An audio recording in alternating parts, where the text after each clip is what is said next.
ધૂળેટીના પવિત્ર દિવસે અન્નપૂર્ણા રથ. શું છે અન્નપૂર્ણા રથ? કેવી રીતે આ કાર્ય કરે છે રથ?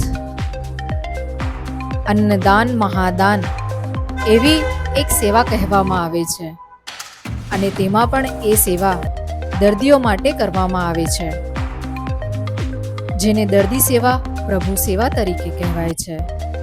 તો આવા કાર્યને સફળ બનાવતી છેલ્લા 25 વર્ષથી ગુજરાત દર્દી લોક કલ્યાણ ટ્રસ્ટ અમદાવાદમાં સેવા કરે છે. અને આ સેવાનું કાર્ય સિવિલ હોસ્પિટલમાં આવેલ UN મહેતા કેન્સર હોસ્પિટલ અને મણિબેન આયુર્વેદિક સરકારી હોસ્પિટલમાં માત્ર દર્દીઓ માટે જ નહીં, એમના સગા માટે પણ આ સેવા આપે છે.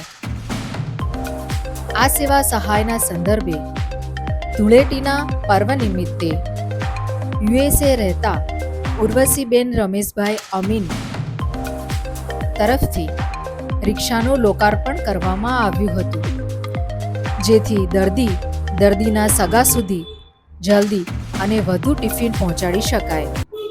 સંસ્થાના ટ્રસ્ટી, સ્ટાફ મિત્રો, આમંત્રિત મહેમાનો આ ભવ્ય પ્રોગ્રામને સફળ બનાવવા ખૂબ મોટી સંખ્યામાં ઉપસ્થિત રહ્યા હતા. તો જુઓ એની એક ઝલક અને માહિતી.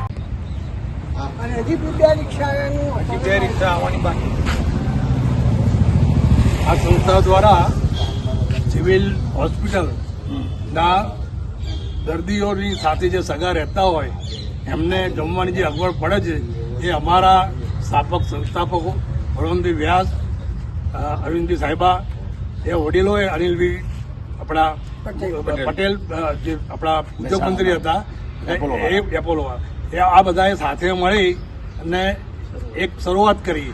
એમને બળવંતભાઈને એક વિચાર આવ્યો કે જે સિવિલમાં સાથે રહે છે દર્દીની સાથે, તો એમને દર્દીને જમવાનું મળે છે, સગાને નથી મળતું, તો એના માટે કંઈક આપણે વિચારવું જોઈએ, કંઈક કરવું જોઈએ. તો એ વિચારથી એમને શરૂઆત કરી. અનિલભાઈએ એક રિક્ષા આપી એમના ફાધરના નિમિત્તે, ટીપોન દાદા નિમિત્તે.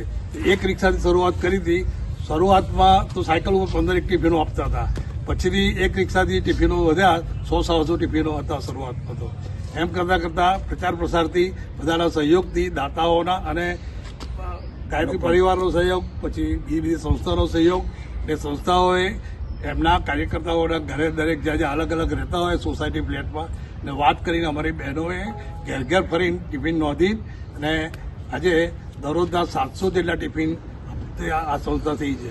આ સંસ્થા દ્વારા સોલા સિવિલ ખાતે બી અને અસારવા સિવિલ ખાતે એમ બંને જગ્યાએ ટિફિન સેવા આપવામાં આવે છે.